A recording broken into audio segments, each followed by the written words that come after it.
You know, there's this trick the Liberals pull time and time again of, economic growth is down because we've deliberately suppressed wages. I know. Every economic student you've ever come across, look at them, nerds. They'd all start crying if someone spiked the punch. Just drink it, you wimps. Roofie yourself. They're trained to think that increasing the population is the only way to stimulate economic growth, basically, because it's the only way to stimulate economic growth that doesn't piss off coals. And so they all seem to think migrants are like these magic beans you just chuck out in Sydney's western suburbs and, oh, wow, look at all these 7-Elevens. That's better than Giant's Gold. Outlets that sell overpriced black and gold. The truth is that just like printing double the amount of money tomorrow would not make us double rich, Howard doubling the migration rate and the Liberals keeping it that high ever since is kind of like thinking, oh, this double shot of vodka won't make me fucked. Oh no, I'm fucked up. Let's go to the intro now.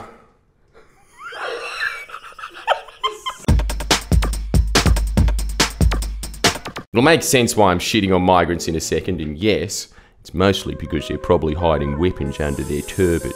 But if you want to see the usual Big Australia talking points, absolutely earth-rammed, links below. Both Independent Australia and the Australia Institute have done excellent work on pointing out the supposed economic benefits of turning the outer suburbs of capital cities into giant sardine cans visible from space. But short answer, it's a con. Like anything else that's sus in this country, from skyrocketing house prices, environmental destruction. Oh, yeah, there's your problem. Another fat naked wog in a jacuzzi. Each new family I cram into a little cardboard box represents another bubble in my water.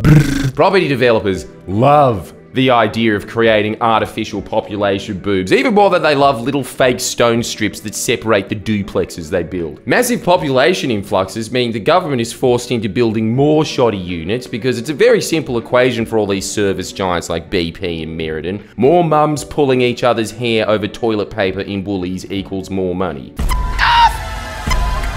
Think about how evil Lend-lease's excuse is for the development I'm about to tell you about, but first just listen to the excuse. We need to alleviate housing stress in the Sydney housing market. Yeah, that you artificially created by getting the government you installed to go, where's all this demand coming from? Oh well, we better service them.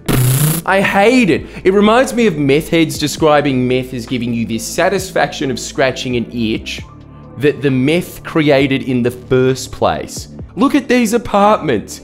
Meth. That is just economic meth. And essentially, so I'm guessing about this many developers go, the Libs, you know, the party that definitely wants to see koala populations double by 2050, agreed to allow the real government, Lend-lease, to destroy the habitat of the last growing koala population in the state for more fucking slums. All because Lend-lease making a $222 million profit last year wasn't enough. They need to rape that last little Nausicaa Valley of the Wind just to see the electronic number go. Yeah, I'm making a lot of sounds this video. Stay tuned for my next stand-up show. Friendly Geordies impersonates the black guy from Police Academy for an hour straight. Save Sydney Koalas tried to present to the Land and Environment Courts just how dire the plight of koalas are. The last 500 of this national icon hanging on in this tiny little pocket like this area of the Byzantine Empire in the 1400s. But the corporate cancer that are the Liberals have hollowed out all of Labor's environmental protection laws so much that the walls are just for show at this point, and so send in the basilica. In fact, Lend-lease's inevitable victory in court emboldened them. They're now thinking of increasing it from 1,700 apartments to 7,000. Don't worry. Lend-lease is committed to growing and protecting the local koala population, you know, by ripping through their last shred of habitat and chucking tens of thousands of cars on it. That's how committed they are to increasing koala populations. They're giving themselves handicaps, stating, last year Lend-lease received top marks from International Sustainable Property Ranking, the global real estate benchmark. An award given out by property developers to property developers. They're bragging that they're the thinnest kid at fat camp. What they're saying is, you should trust us with this extra chocolatey cake because we stopped ourselves from eating 3 chippies at dinner last night. Now, get ready for how they're going to protect koalas. It's incredible. It's honestly... As you can see in our artist's rendition, it's full of old growth, just aging and festering away. In comes our logging company to thin out the clutter. It's all part of nature's, cycle. Brace yourselves. Here's what their habitat will look like once Lend-lease is done. Ta-da! Wow, get ready for a new wave of contemporary bushland art. I call this one Concrete Jungle. Ooh. Come on!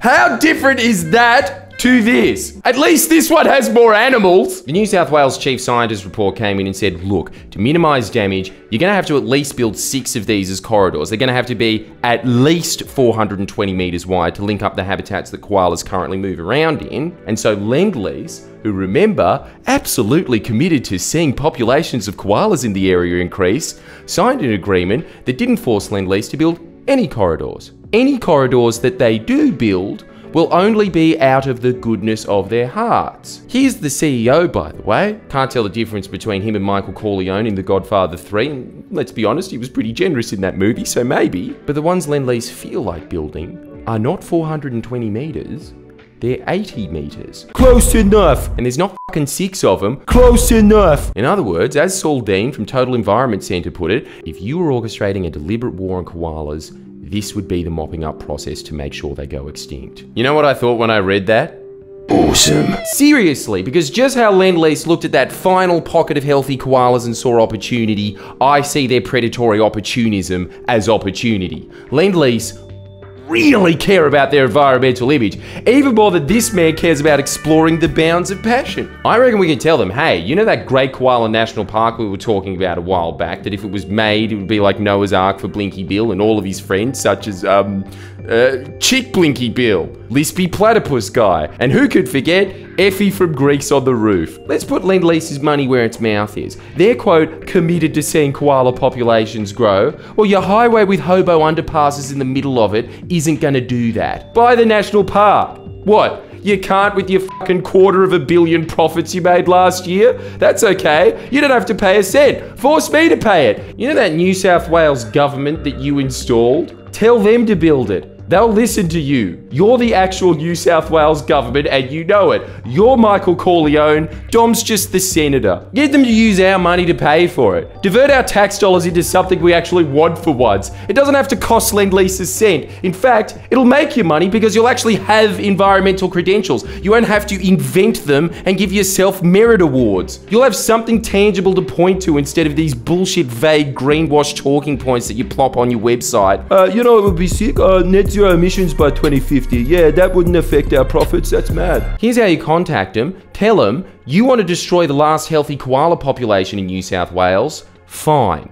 Be my guest, but that's the price. 1 koala national park, please. Don't bother with the underpasses. Save the money, use it to catch the koalas in the area and transport them to the new park you're going to build us. And let them know that they're going to with the hashtag Lend-lease owes us a park. Not this Shane's Park crap either that the Liberals are offering. Shane's Park sounds like a caravan park in Port Macquarie. In fact, if you look at it, it's worse. No koalas live there. You might as well just chuck them in the desert. Yeah, saved them. Plenty of space to play in. Off you go. Make sure their PR department sees this. I want to see what their response is because at this stage, I honestly think this could be a win-win for both Lend-lease and the state. And if they don't respond, I've got other ideas in mind. Sick, horrible ideas. Get this right. I'm gonna get like dog shit and I'm gonna put it on their front door. Ding dong, the CEO come out. Oh, what the fuck's this? Oh no, my Gucci loafers, no. Anyway, that's what's in store. And what's in store at friendlyjordies.com, you're gonna have to find out by clicking on like and subscribe, and remember, hashtag Lend-lease owes us a park. Please share and comment below. Comment.